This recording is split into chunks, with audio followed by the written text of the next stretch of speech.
Hey gals, welcome to Binge Free Bestie, the podcast where we ditch the diets, break free from binge eating, and build a safe and empowered relationship with our bodies. I'm your host, Nick Carberia, a registered therapist who totally gets it. Binge eating and body image struggles? Yep, I've been there, done that, and I've got the therapy bills to prove it. But here's the good news, bestie. I've recovered and I'm here to help you to do the same. This potty is all about real, evidence-based strategies from my therapy practice, plus down-to-earth, relatable girl talk with me and some of my amazing besties and other experts who have their own stories, tips, and tricks to share with you. So, whether you're tired of the diet cycle, ready to ditch the shame spiral, or just want to feel more confident in your own skin, then you've come to the right place.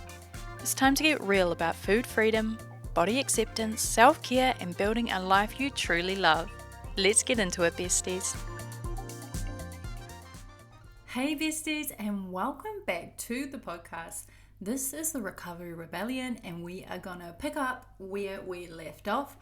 I know I've been away for a couple of weeks. I took a little bit of a step back from the potty just because I feel like I needed to have some chill time, some rest, a little bit more grounding, screw my head back on. So that's what I've been doing the last few weeks. And I guess before we dive in, it might be cool to give you guys an update about what is happening. So what is happening?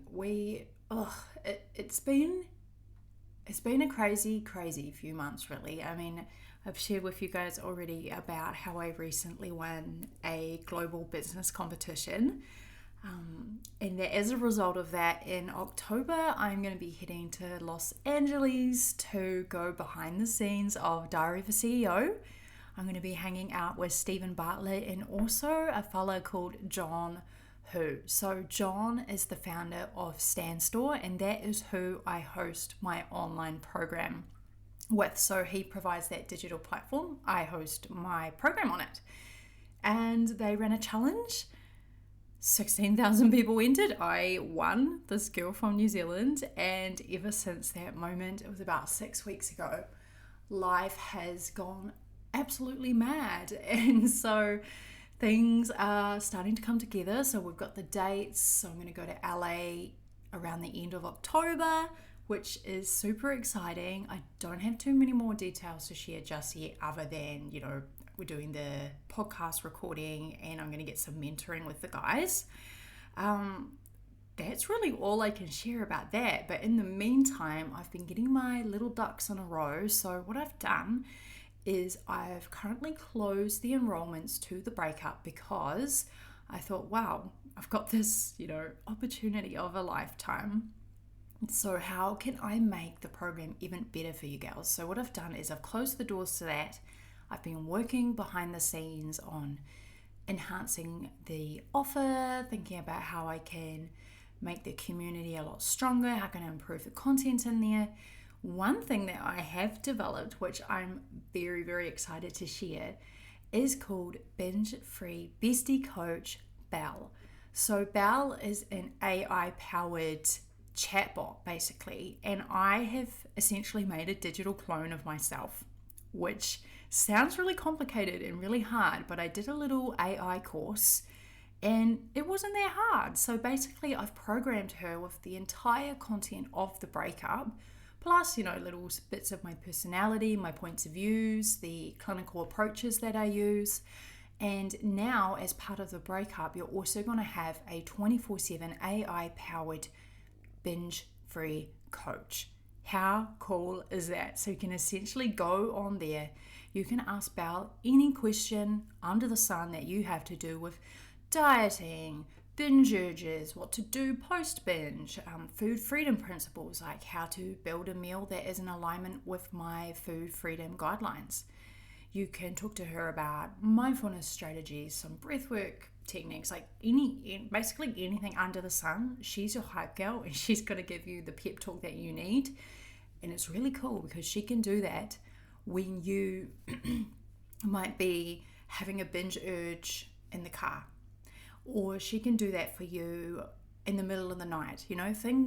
Times of day and in circumstances when you're not going to necessarily be able to reach out to a therapist, or you might not want to reach out to, a friend or someone like someone in real life.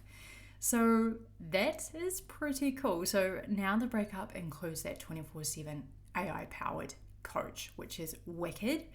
I also just finished up with a photo shoot. So I just got those photos back last night and they are super cool. I brought heaps of props with me. Like I brought fruit and I bought donuts and macaroons and I bought my binge free handbook from the program, and we just took so many fun photos because I didn't want binge free bestie. Yes, the work we're doing is serious. Binge eating is serious, but I wanted to show that we can be playful.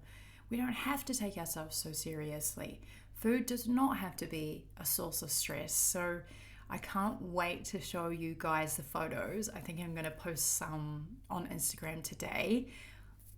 That being said, if you want to keep up with me in real time, join me on Instagram because I'm posting on stories every day, giving you behind the scenes of building this food freedom empire, giving you little kind of behind the scenes looks at my life as a therapist. I share, things that I love, food I'm eating, music I'm listening to, strategies I'm using, all of that kind of stuff. And of course, the things I'm doing for the business and for you guys. So that's the place to be, checking out my stories. I post on there every day. I'm posting lots of reels as well that are full of lots of really helpful strategies. So come over and join us on there, besties.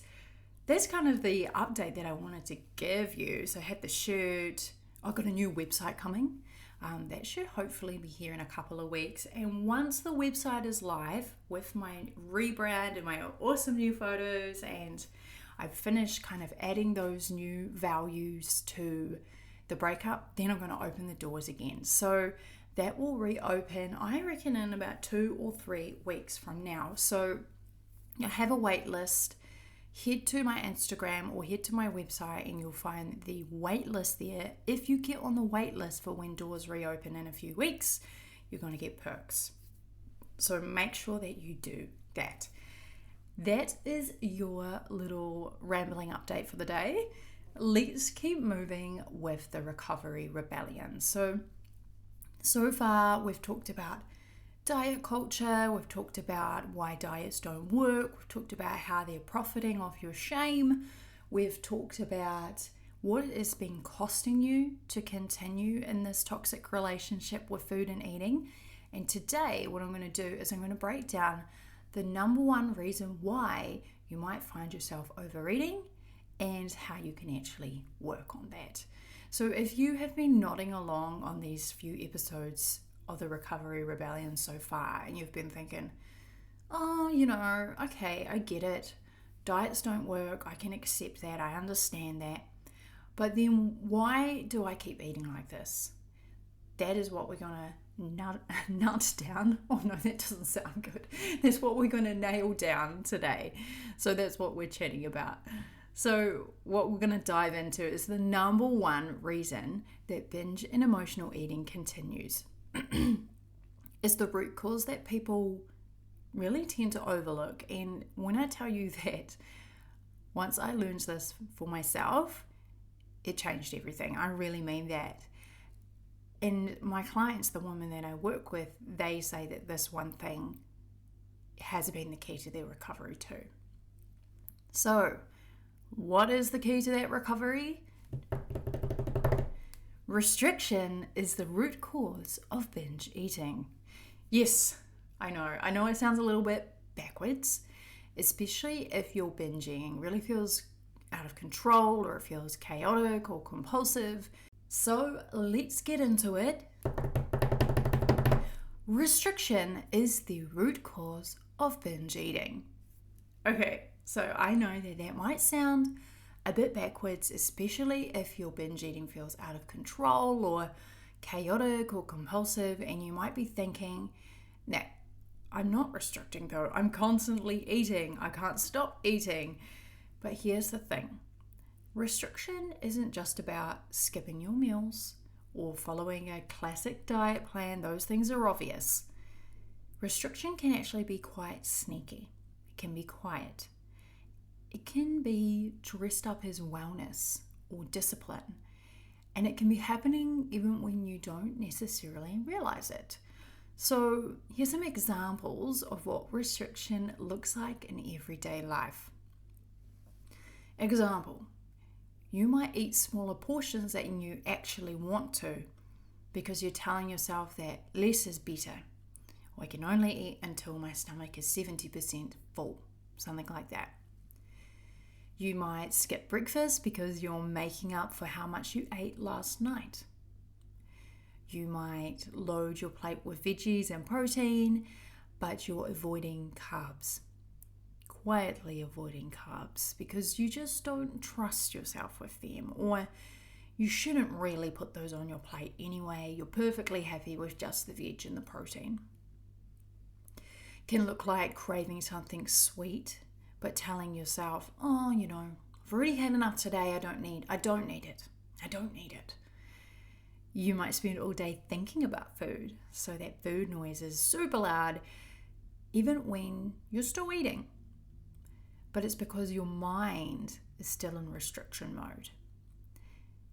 And there might be that guilt, even guilt just for feeling hungry. So all of these things really send a powerful message to your body.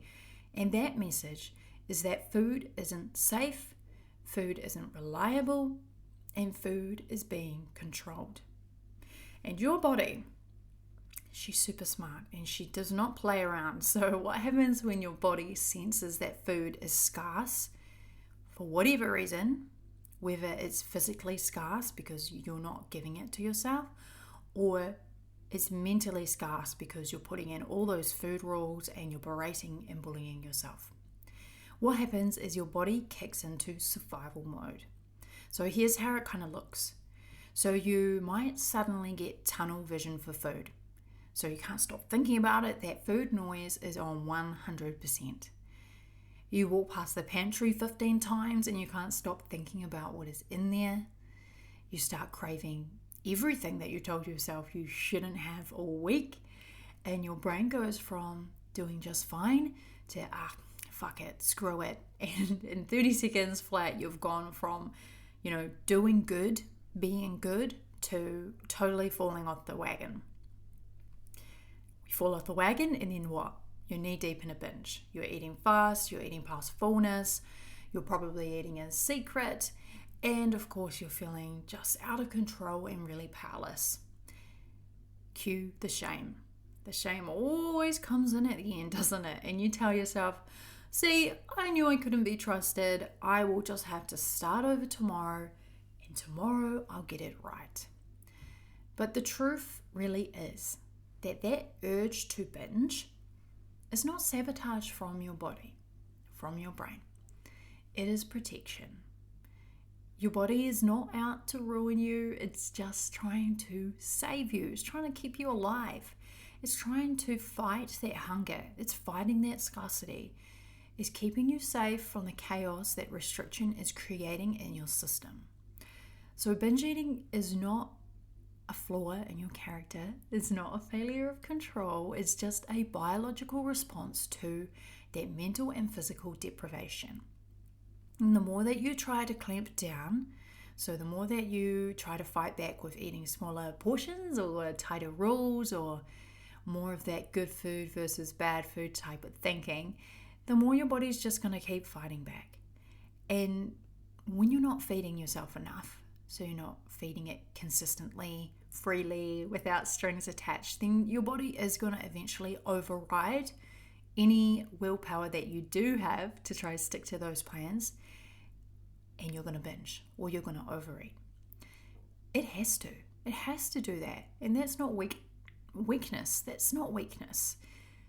That is wisdom. That is your body keeping you alive in a world that is asking you to shrink. So that is why binge eating is not a mindset problem. It's not about being stronger. It's not about being more motivated. It is a nervous system and survival problem or response. So the solution isn't going to be more control, is it? It's going to be all about safety. It's going to be all about nourishment. So until you give your body what it needs, which is food, consistently, adequately, with some variety, And without punishment, the binge urges will just keep coming back, okay? So what are you going to do instead? You're going to start fueling yourself like you matter. You're going to eat regularly. You're going to eat enough. You're going to stop waiting to earn your meals. You're going to stop cutting your portions in half, hoping it will buy you the control that you're seeking. And in the breakup, this is one of the very first things that we start working on together. We work on stabilizing your eating, and I'm going to teach you how to nourish your body in a way that feels really safe and consistent and sustainable. Because if you don't have that solid foundation, then no mindset work in the world is going to stick anyway. You just can't talk yourself out of a binge if your body thinks that it's starving. Does that make sense? So it's not about eating perfectly, it's just about eating adequately and regularly. And if you go to any other eating disorder therapist or dietitian, they will tell you the same thing. The most important thing is getting you eating, even if that feels back to front, and I know that it might. So in the breakup, what I can teach you is building a nourishing meal rhythm that supports your nervous system. I can teach you how to end the all or nothing thinking around food. I can show you how to reintroduce your trigger or binge foods without spiraling. And I'll also teach you how to stop fearing your appetite. And you can start trusting it again. You can stop fearing fullness, because I know that was something I was terrified of. I always felt like I needed to have an empty feeling in my stomach. And if I didn't have that, then it was a slippery slope down to a binge. Okay, does that sound helpful? If this is setting off some little light bulbs in your head and things are starting to make sense, then good. And make sure you go back and listen to the rest of the episodes that I've done, because I'm sharing a lot of the tools and strategies that I have in my kit, because I think everybody deserves to have this information. It deserves to be accessible. But if you want to take it to the next level and you do really want to start your healing journey or your recovery journey, I would like to invite you to join the waitlist for the breakup. As I said, we're reopening the doors in just a few weeks. And I also mentioned before that I've been making some changes. So I'm not sure if I mentioned this in the earlier podcast last time, but one of the big changes I'm making in the breakup is that you're now going to have 2 different options of how you can do my signature program. And the reason for this is that obviously everyone has different needs, different lifestyles, different budgets, and I wanted to make sure that the breakup was accessible to all women. So the first option is a self-led recovery. So you get access to all of the breakup materials. So that's my therapist-led educational modules. You get a 200-page breakup handbook. You get the 24/7 binge coach bell, which is now a part of the program. And you get a vault of bonuses. So you get 5 bonuses worth $1,500. Includes things like a recipe vault and a mindfulness and nervous system reset library. It's really cool. The next thing I'm offering is you have the self-led recovery. So that's exactly what it sounds like. You guide yourself through that material and you are part of the Binge Free Bestie community, and you can come and ask me questions in that space and I'll be there for you. And then you might like to level up and do the group coaching container. So the group coaching includes everything in the breakup. So you get all that same beautiful therapy tools. You get the program, that's your roadmap to ending binge eating. You get the community forums, but then with the group coaching, you also get 8 sessions with me and a small group of women where there's 8 modules. So we do 8 sessions. In each session, we focus on a theme, and different women have the opportunity to be in a hot seat with me and ask any questions, and I give them some more tailored tools. And that's kind of the 2 options that you have when doors reopen in a few weeks. So either self-led recovery or the group coaching container. The group coaching will start in the new year of 2026. So you would have to wait a little bit to be able to join that. I just thought it would be a really good idea to line up the start date of that to when most of us will probably be struggling the most, right? That is the new year, new you, new diet, all of that madness will be swirling around you. So I thought, let's hold off the first round and we will start that in the new year. I mean, let's be honest, over the Christmas, kind of November onwards period, you're probably not going to have a lot of headspace to do something like a recovery journey. So I think it's better to just wait until the new year and start 2026 with a big bang. However, if you are raring to go and all of this is making sense and you just want to dive straight into it, then you can do the self-led recovery option. Does that sound good? If it does, and if you have questions, you can always slide into my DMs on Instagram. I am here to chat. I'm here to support you. And what we're going to be doing now is there's one more episode of the Recovery Rebellion series, which will be coming next week. And we're going to be talking about why other methods you might have tried in the past have not worked for you. So even when you feel like you've been doing the right thing, or society is telling you that you're doing the right thing, why eventually the wheels fall off. And we're going to be busting some really big myths around different, diets, cleanses, lifestyle changes, wellness plans, things like that. We're going to bust some of those big myths around those things to get you even closer to the possibility of freedom with food. So you have absolutely got this. I'm here for you, bestie. Sending you big love, and I will catch you next week.